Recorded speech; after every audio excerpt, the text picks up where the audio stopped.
I guess to simplify it, the words we choose are bringing glory and honor to someone. And who are your words bringing glory and honor to on a regular day, on an average day, to God or to the enemy? Proverbs 18:21 has a strong caution. It says the tongue can bring death or life. Those who love to talk will reap the consequences. Think about the power in that for a second. The tongue brings life and the tongue brings death. And very specifically, it says those who love to talk are going to reap the consequences. That's not talking about you having a nice, friendly talk with somebody that you love and things. That's not what it's talking about. It's talking about talking. You know what I mean? Talking about people. That kind of talking, that's what it's speaking of in this moment. And if you're a Christ follower sitting here today, the reality is if Jesus is Lord of your life, he needs to be Lord of your lips. If Jesus is Lord of your life sitting here today, you're like, yep, that's me, Lord of my life. He needs to be Lord of your lips as well. Hey, Life Changing Church, Pastor Byron here. I reported on our team that went to Alabama on a mission trip. And then as soon as they got back, we had another team head out to our international location in the DR. And I was blessed to be able to go along with them. And we had a great team and had a great week out there. And so we did what we focused on. We went out, we tore down a house and started rebuilding another one. We got a foundation poured for that. And that is the 30th house in the DR. And so that was exciting. We were able to visit some of the other homes that we've built in the past, and that was awesome also. And so we also have been going to the Children's Hospital there, which is pretty heartbreaking, but able to go there and love on those people and just share hope with them. And so that was another thing we got to do. But you know, one of the biggest things for me on this trip, obviously there was a lot of great things we did. Some of us guys hung out in the barbershop and was able to minister some guys there. But 10 years ago, we decided to focus in on one area internationally. And we used to give to a lot of different missions. And 10 years ago, we decided to focus on this one area. And so we've been doing that. And what is awesome is when one of our teams go there, they know you're from Life Changing Church. And we're making a difference, church. We're making a difference there. And just to see the people and how they are excited to see us because of what we're doing for them there. So thank you so much for all that you give, and especially those who have given specifically to that area. And so you're making a difference. If you ever get a chance to go on one of our mission trips, do it. It's life-changing. And so I just want to, again, thank you for your giving. God bless you. If you would like to give today, you can place your offering in the bag as it passes by, or you can use an envelope and drop it off at one of our giving stations at the back of the auditorium. You can also give digitally through the Church Center app. Just open the app, tap the give button at the bottom, and enter any amount that you would like. Speaking of the Church Center app, it's the best way to stay connected and stay in the loop with everything going on here at Life Changing Church. We believe that life change happens when we take a next step, and the Church Center app gives you many opportunities to do just that. You can check out the groups page and find a small group meeting in your area, see events that we're hosting, join our YouVersion Bible plans, sign up for the Journey class, and so much more. So if you are ready to find your next step, download the Church Center app today. Hey men, listen up. This one is for you. If you are 18 and over, I want to tell you about Man Camp. Man Camp is an overnight event that you don't have to stay at, but we do recommend that you do because we have beds, electricity, roof, and heat. Listen, I'm telling you that it's going to be worth it. But let me tell you what Man Camp really is. Man Camp is the call for men to step away from the noise, lock shoulders with other men, and be reminded of who they are and what they're made for. Whether you stay the night for the full experience or come for the 3 sessions and the meals, you're going to feel the pull toward real brotherhood that doesn't end there. Because Man Camp launches 6 weeks of man groups to keep you strong, accountable, and moving forward. Listen, make the call, take the step, and sign up. This this is where it starts. The dates are March 6th and 7th. The cost is $50 for an overnight attendee or $25 for the event, the sessions, and the meals only. The location is Camp Palmer in Fayette, Ohio, and the opportunity to sign up is right now on the Church Center app, or you can stop out in the atrium after service where there'll be some guys who will be willing to answer any questions that you have or help you get registered. Man Camp, March 6th and 7th. Don't miss it. Ladies, are you feeling a little exhausted, overwhelmed, or discouraged as you try to hold everything together?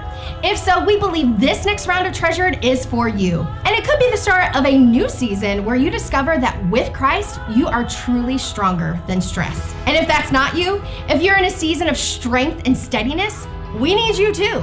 Your faith, your wisdom, and encouragement matter, and other women will be blessed to grow alongside you. Treasured is a 6-week discipleship experience where women come together to encourage one another and grow deeper in Christ. This round, we'll be learning from the life of Apostle Paul through the Bible study, Stronger Than Stress by Barb Bruce. Treasure kicks off at each of our campuses on Friday, March 13th. To learn more and register, open the Church Center app and click on the Events tab. Our early bird price of $25 ends March 4th, so don't wait to sign up. Have questions or you need help registering? Stop by the treasure table in the atrium, where our team would love to help you take a next step in discovering how deeply you are treasured by God and how other women are ready to grow with you. Watch your language in front of the lady, punk! What you talking about, Will? Watch your mouth. Better watch your mouth, sunshine. Better watch your mouth. Watch your language. Kiss your mother with that mouth? Watch your mouth. Watch your mouth. Watch your mouth. Watch your mouth. Watch your mouth. Watch your mouth. Watch your mouth. Watch your mouth. Watch your mouth, man. Watch your mouth. Watch your mouth.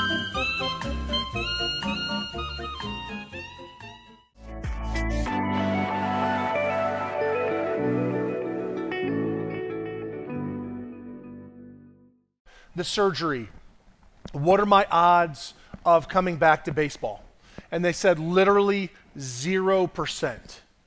And he's like, okay, so with the surgery, what are the odds I'm looking at? And the doctors told him, you're looking at about a 1 out of 100 chance that you'll ever be able to pitch again. So Tommy John began to just kind of talk about it positively and kind of speak words of truth and positive words. And he's like, let's do it. So he goes in and he has the surgery and he comes out of that to go on to pitch another 13 seasons and win another 164 games in his career. This experimental surgery has become known as Tommy John surgery, as a matter of fact. It's common among specifically pitchers. But it was interesting for him, and what the author drives at is it was interesting how his self-talk and how his being positive really seemed to make a positive impact on him and the people around him. Because he faced adversity after adversity, whether it was on the field or in his personal life. He had a young child, one of his kids actually fell out of a window of a 3rd-story building and nearly died. And the doctors kind of said, man, it's just time to give up and move on. And he was like, no, I absolutely refuse to do that. This kid is going to be healthy once again. And sure enough, it took a long time, but the child returned to health. Just amazing, the self-talk and being positive, what it accomplished in his life. And as I was hearing that, I thought about, man, what does it accomplish in our lives when we choose to just speak positively and speak words of truth over people and over situations? Well, this is the last week in our Watch Your Mouth series. And I've heard a lot of really good things about this series. And I'll be honest with you, even as pastors, this has been a very challenging series for us as we talk about watching our mouths and trying to make sure that we're doing and saying the things that we should. And today I want to wrap this series up by simply talking about the power of truth. There is incredible power in our words. Both speaking truth as far as not lying, but also as far as speaking words over people and speaking truth over people and over circumstances and situations.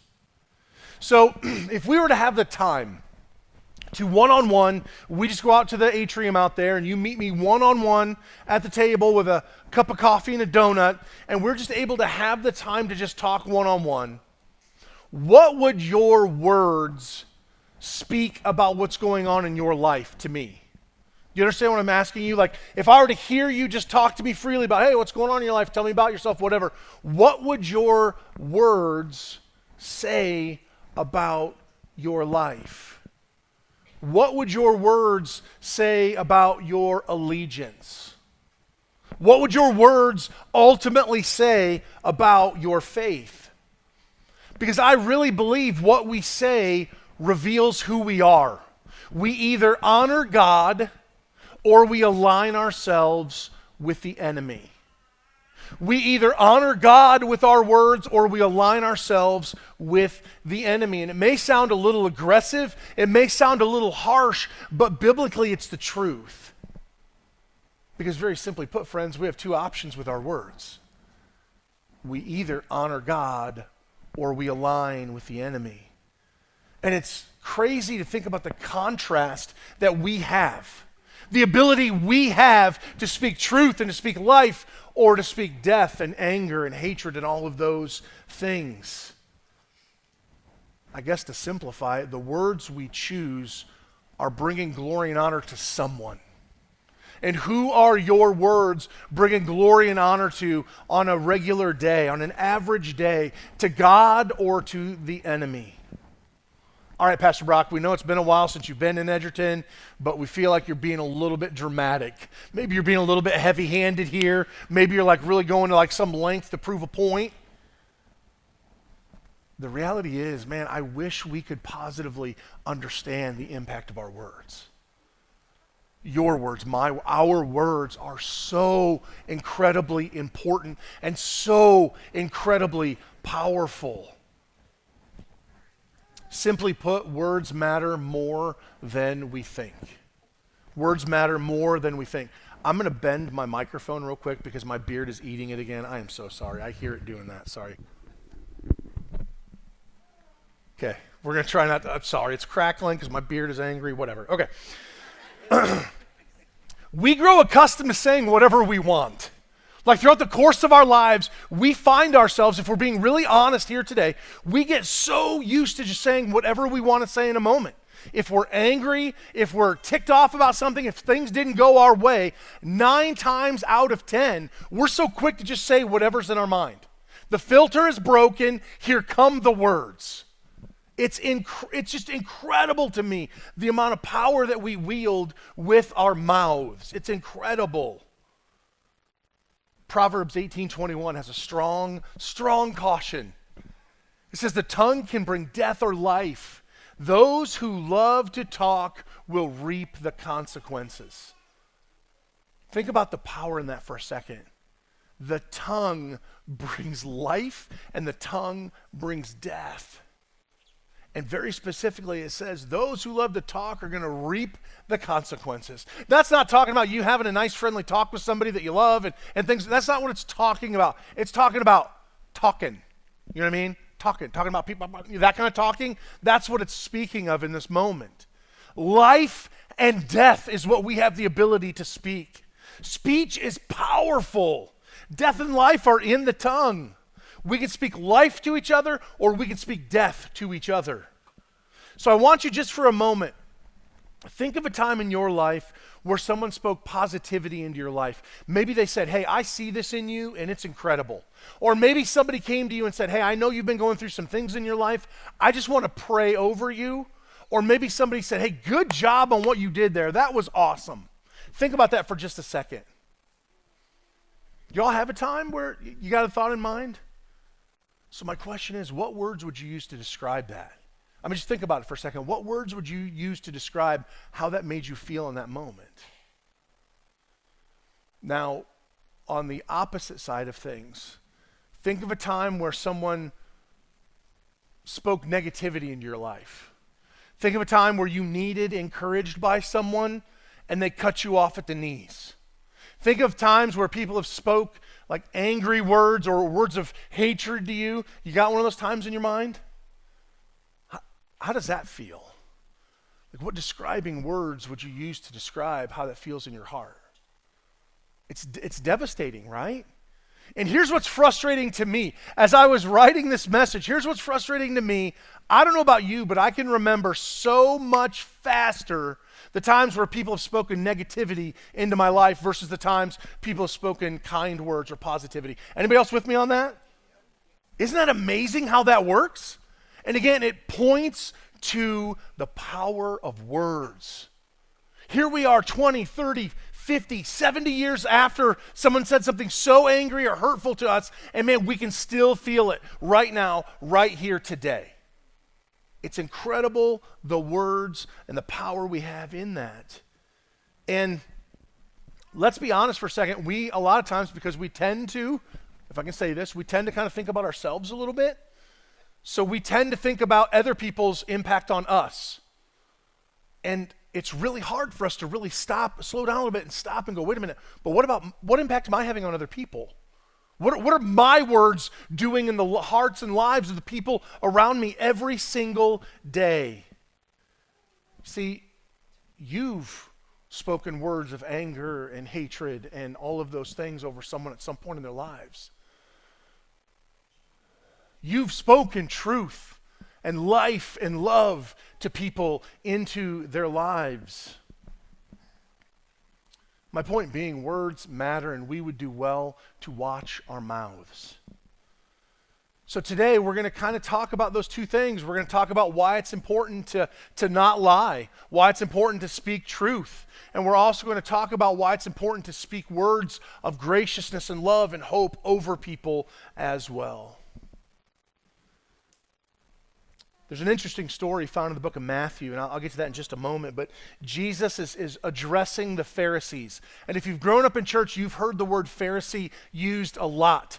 And if you know, Jesus and the Pharisees, they clashed nonstop. I mean, it was always Jesus versus the Pharisees. But in case you're newer, maybe you're like, I don't even know what that is. A Pharisee is, they were members of a strict, ancient Jewish sect.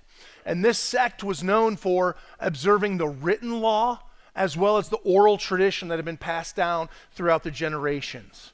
They were known to be incredibly legalistic, like holding each other to a very, very high standard.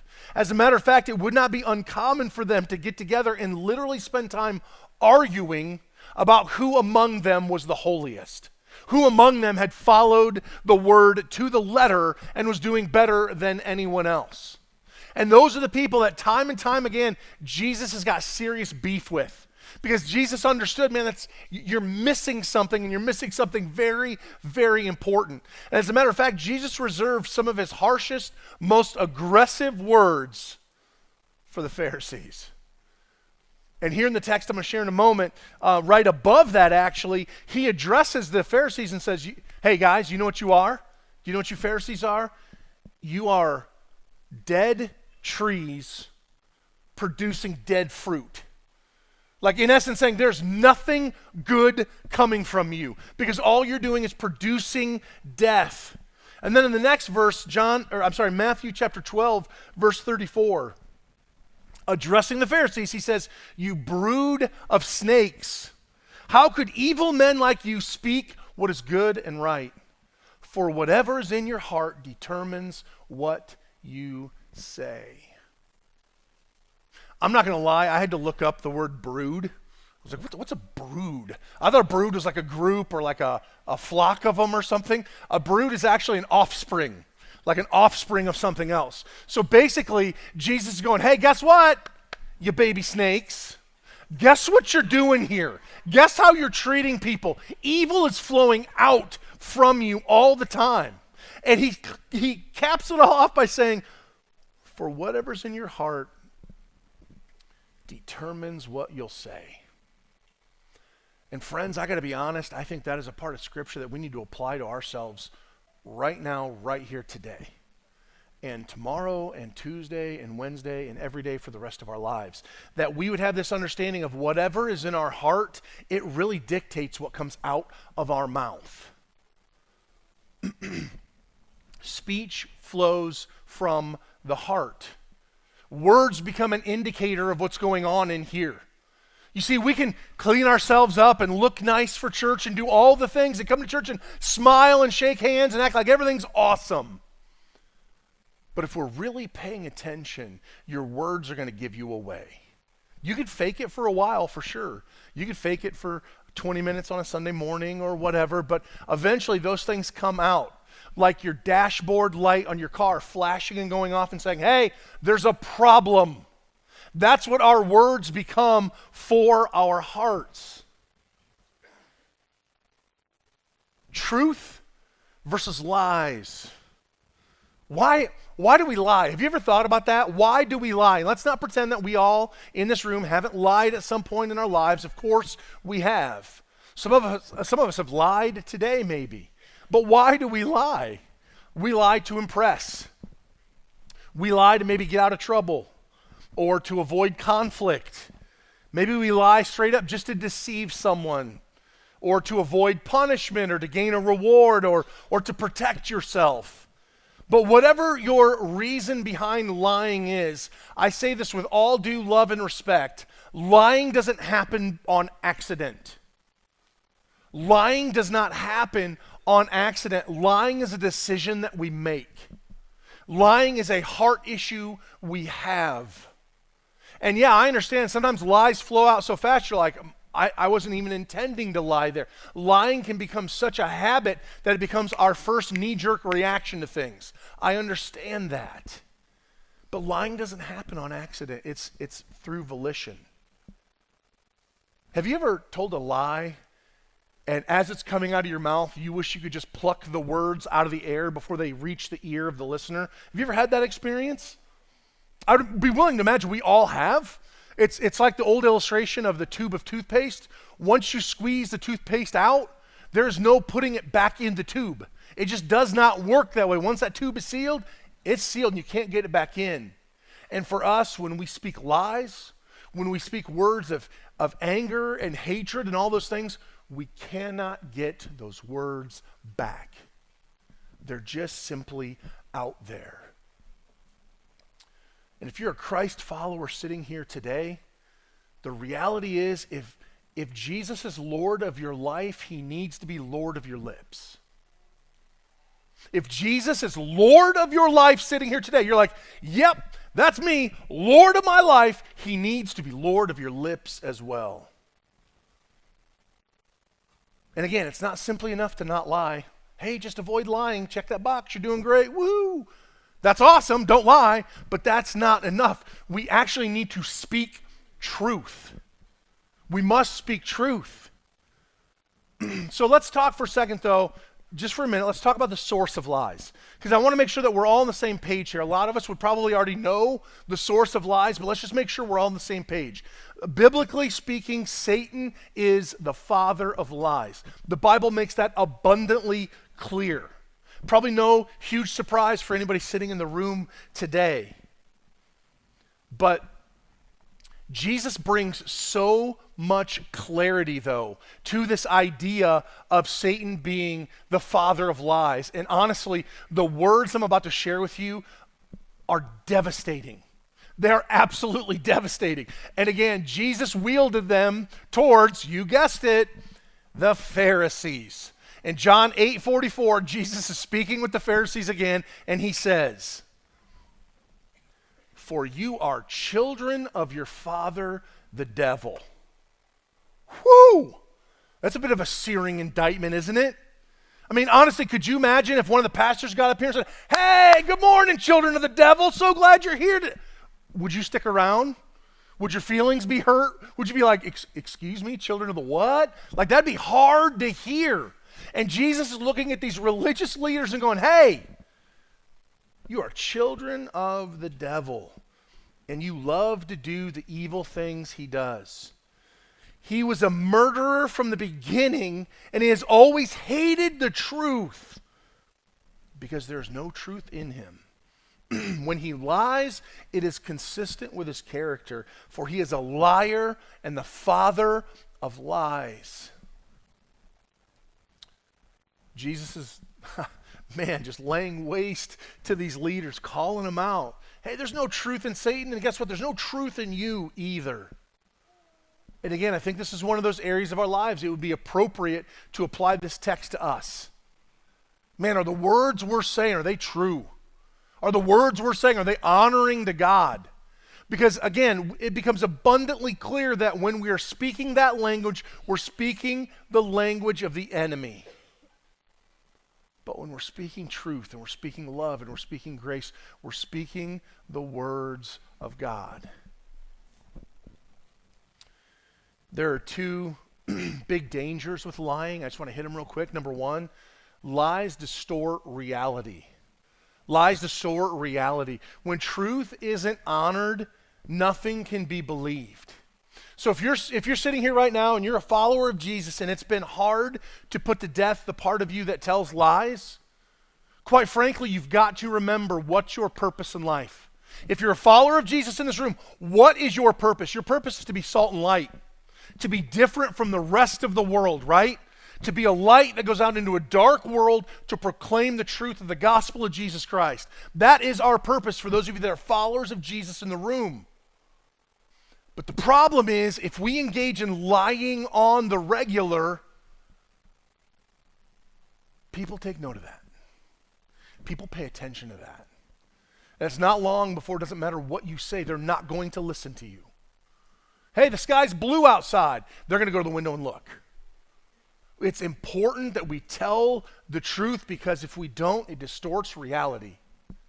The other big danger is lies set the stage for calamity. Have you ever told a lie and then you had to tell another lie to cover the truth and that lie, and then you realize like, oh no, those weren't the same, and then you got to tell another lie to try to get back up to that lie, and before you know it, you have made this big web and you can't remember who you told what to. And you're scrambling, doing your best, trying to remember and dig yourself out of the hole that you've dug yourself into. Oh my goodness gracious, the amount of calamity we create for ourselves in our inability to tell the truth sometimes. And I think what's so important and what we really need to remember is this goes all the way back to the start. It goes all the way back to the creation account in Genesis 3. You remember Adam and Eve are in the garden and God says, hey, I made this awesome garden. You're welcome to everything except for one thing. There's literally one thing I'm asking you not to touch. And they practically knocked each other over trying to get to it. That's my rendition of it. That's how I see it. And the serpent slithers his way over. And what's his tactic? He says, hey, did God really say not to eat the fruit from? Did God really say that? Instantly, he starts hacking away. He attacks the truth. And that's what we have to be so careful with, that we would be truth tellers. We would be people that are sharing truth in the world with the people around us. The lies we tell, there are so many types, there's so many kinds that we fall into. Maybe it's just a straight outright lie. Maybe it's a half-truth. Well, I didn't lie, I told a half-truth. Nope, that's a lie. Maybe it's an exaggeration. Maybe it's a lie of omission. Maybe it's just those little cute, teeny tiny, little white lie. It's not a big deal. It's a little tiny white lie. It's a baby lie. It's like not a full-grown, it's a baby lie. Friends, that's still a lie. And I actually had somebody come up to me. I preached this message a couple weeks ago in Hillsdale, and I had somebody come up to me and go, hey, is a white lie really that big of a deal? Like, what if I'm like going to hurt someone's feelings and I throw out a little white lie to protect them? And this guy literally said, what if my wife and I are going out on a date and she puts on an outfit and she comes to me and goes, how do I look in this, dear? And she doesn't look good. Is a white lie okay? That's what he asked me. It's not. It's really not. Now, fellas, be tactful, right? Like, well, that's maybe not my favorite outfit on you. Or say something nice. Boy, your eyes are beautiful. Go change. So I don't know. Something like be tactful. But again, we get into this position in our lives where we justify, and these little white lies, it's okay. It's not hurting anybody. It's actually helping spare feelings. Look how good I am. I'm trying to spare feelings of people. Still a lie at the end of the day. It's still aligning yourself with the enemy at the end of the day. Every lie aligns us with the enemy. Even if it feels small, even if it feels insignificant, it doesn't matter. Every lie aligns us with him. This is so hard to hear, but it's just the truth. It just is what it is. When we lie, we fail to be an ambassador for Christ. When we lie, we're speaking the language of the enemy. We're bringing glory and honor to the enemy's name instead of God's name like we've been called to. Very, very simply, God calls us to truth and truth-telling. And I want to point out, that's different than just not lying. This is different than just simply not lying. He's actually calling us to speak truth. Now, it's great to not lie. Please, don't lie. But you know what? Speak truth. If you're a follower of Jesus in the room, again, you are called, not suggested, not recommended. You are called to speak the truth of the gospel. Truth is not an option in the life of a believer, even if it costs you something. Even if it's going to get you fired. Even if it's going to cause some drama in your marriage and you're going to have to go to counseling afterwards. Even if it's going to disappoint your best friend. The truth matters even if it costs you something. So why is truth so important? Man, we seem to be hitting this pretty hard today. Why is truth so important? Truth is so important because in the truth we honor God. Like it's just as simply put as I could put it. We honor God. It builds unity. It builds trust. And we look more and more like Christ the more truth we tell. And two verses I want to share that are just so encouraging with this. Ephesians 4:25. It says, stop telling lies. Let us tell our neighbors the truth, for we are all parts of the same body. Colossians 3:9. Don't lie to each other, for you have stripped off your old sinful nature and all its wicked deeds. Put off the old self and put on Christ. That's what we get to do. We get to, the old is gone and dead and buried, and we get to put on Christ and go wear that. That's what we get to be in this world. And it's so incredible to me how many times we find ourselves out in the backyard feverishly trying to dig up the old self and put it on even though it doesn't fit anymore. Like your belly's hanging out the bottom of it. It doesn't even fit anymore. But we still try to wear that, don't we? Because it's comfortable, because we like it, because it's the direction we want to go for whatever reason it is. But I believe if you're a follower of Jesus in the room, you leave the old, dead, and buried out in the yard, and you put Christ on every single day when you wake up in the morning. Jesus, I am putting you on today. I'm putting your truth on today. I'm putting your words on today. I'm putting your will on today. And if you've been a Christian more than 5 minutes, you know, man, it is worth it every single time. It's incredible to get to live for him, to become a reflection of God's holiness in the world. It's absolutely incredible. But it doesn't happen if we don't put to death the flesh. It doesn't happen if we don't watch our mouths and talk like Jesus. You see, Jesus was just the beacon of truth. Jesus had it nailed down. John 14:6 is that gold standard of truth where he says, hey guys, I'm the way, the truth, and the life. And the rest of that verse is, and nobody comes to the Father except through me. Man, that was a bold statement when he said it, and that is a bold statement right here, right now. But again, Jesus is the baseline of truth. He's the author of truth. So again, to go a step further, I really want to implore you, become a truth teller. Say true things. It's not enough just to not lie.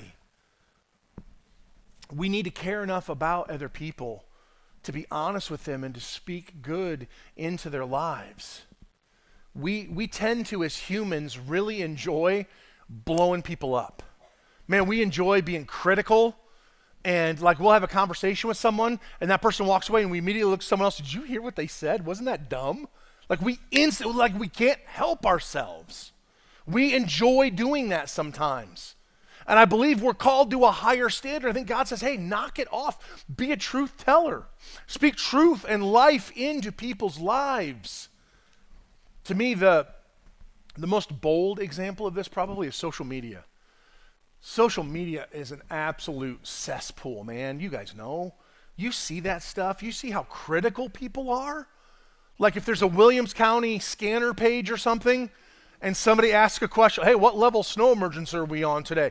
People just have at them. I mean, they go buck wild on people on there, and you're like, what is happening? Like they just ask a simple question. Man, people can't wait to eat them up. And this is the time where I'm going to ask for your grace, but it sickens me how many times I see Christians doing that as well. Man, we Christians, we glove up and we do the exact same thing.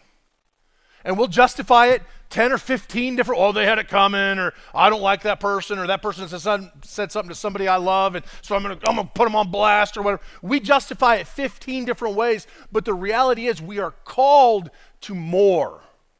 We're called to something different. We're called to truth. So lovingly, I say, Christians, knock it off. If you're going to delete your social media account, delete it. Seriously, it's so important that we stay away from that critical spirit and those critical words, those words of anger and hatred and all those things, even if the people deserve it in our minds.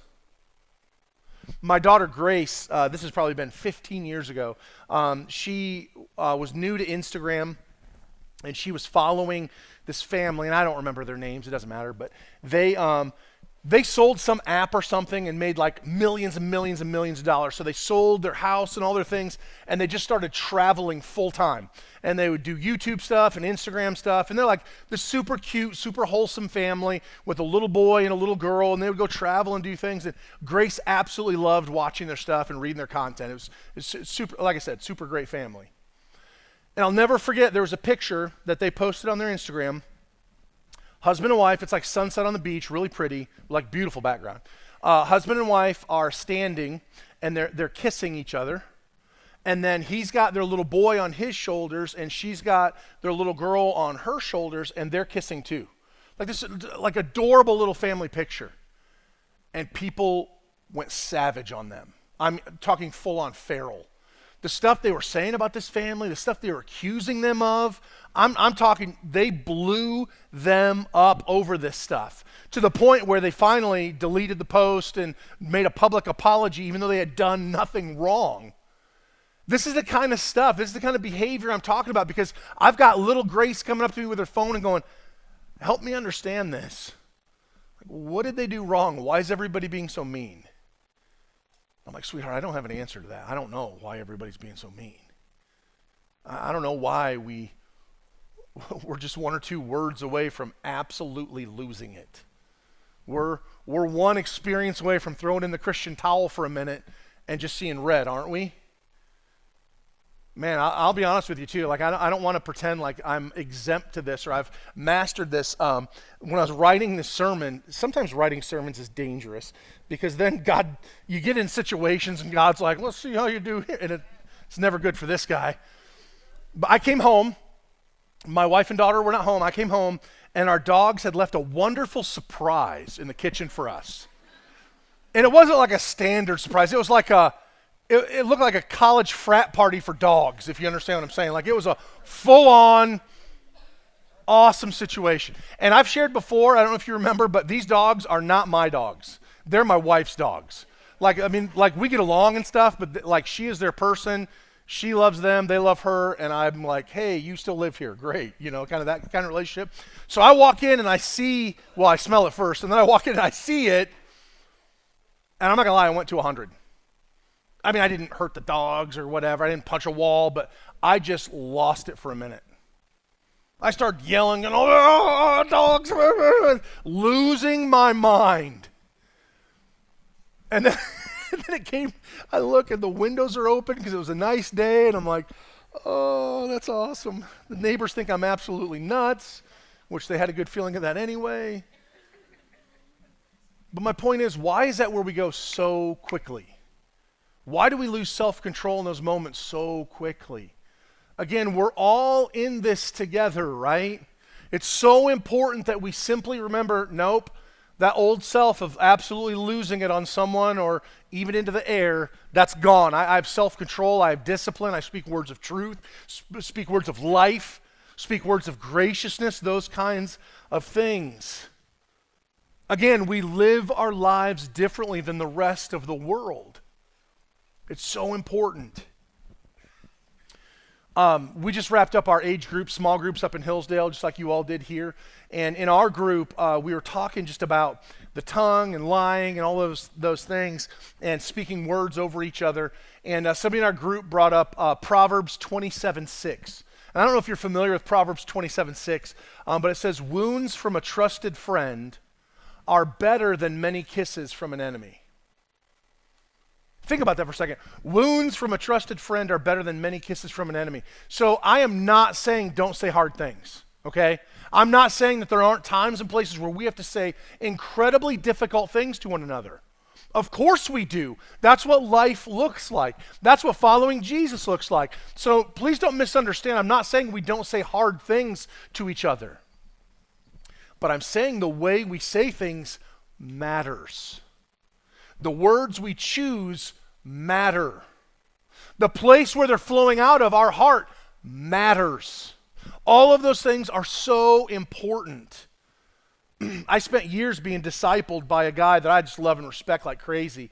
And that dude said some very, very, very difficult things to me in my life. Very difficult. I'm talking full on that verse that's just up on the screen. I'm talking, you cut me, dude. Like that, I'm bleeding out over here. But he did it with love. He did it out of obedience. He did it for my betterment. And man, I am so thankful for those cuts now. Because it's made me a better man. It's made me a better follower of Jesus. So, again, hard words, hard things to say. Yep, that's a part of life. That's a part of following Jesus. But it's not a license for us to just run off at the mouth. It's not a license for us to just say whatever pops into our minds. So if a trusted person says something to you in your life, if someone that loves you comes to you and says, hey, I love you, I'm concerned for you, I see this, listen to them. Don't get defensive, listen. James 1:19 says, understand this, my dear brothers and sisters, you must all be quick to listen, slow to speak, and slow to get angry. Does anybody else agree that the order of those words is wrong?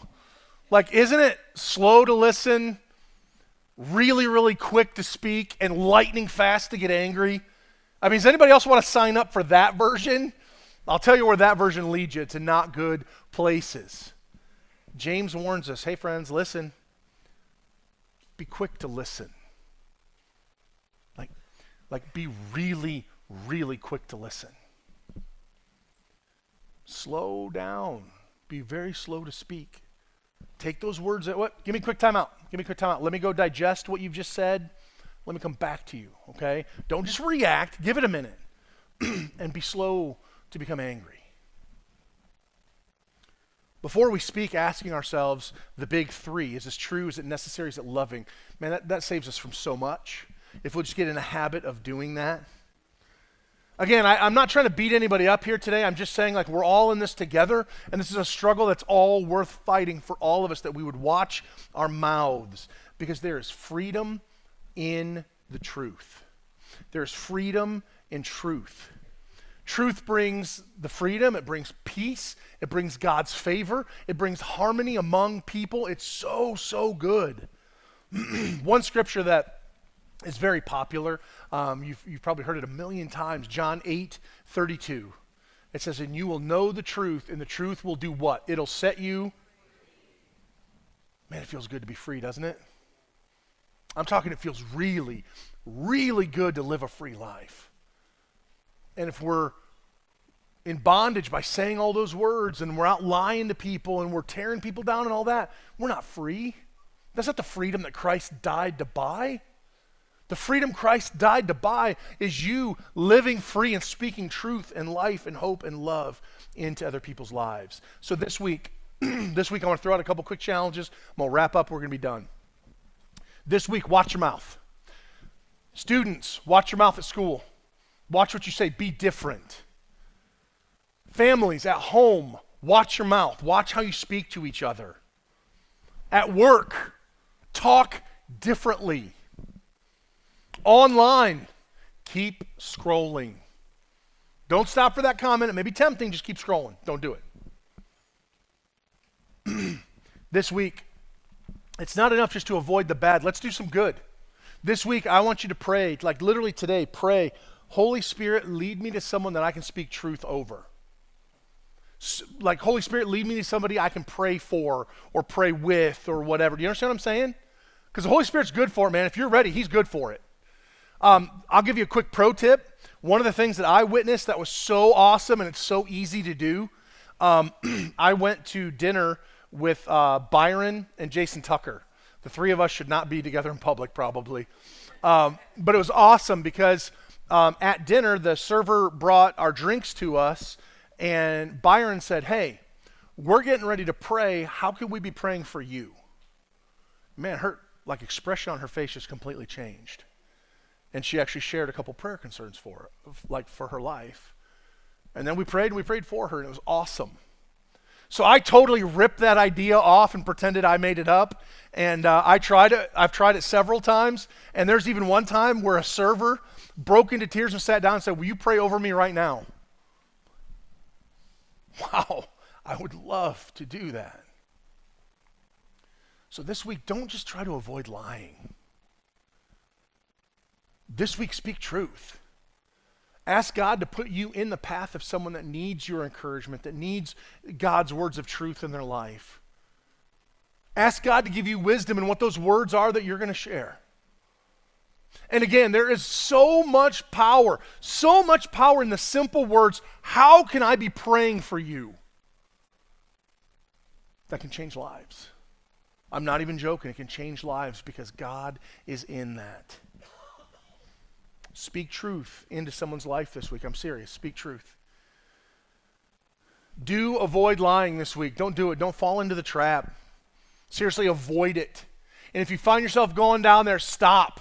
Screeching halt and go, nope, that's not true. I'm going to be honest with you. Here's what it is. Be honest this week no matter the cost. This week, make it right if you've lied to someone. Just make it right. Go to that person and go, hey, I'm going to be honest with you. Last week, yesterday, 5 minutes ago, whatever it is, I was not truthful and honest with you, and I want to apologize. I'm not going to do that anymore. Make it right with God. Hey, God, I know I'm built for truth, and I was doing something different, and I repent of that. I don't want to do that anymore. But make it right. If you want to make strides in your faith, if you want to make strides in your relationship with Jesus and your obedience to him, if you want to become a spiritual titan, it's necessary to speak the truth and to watch your mouth.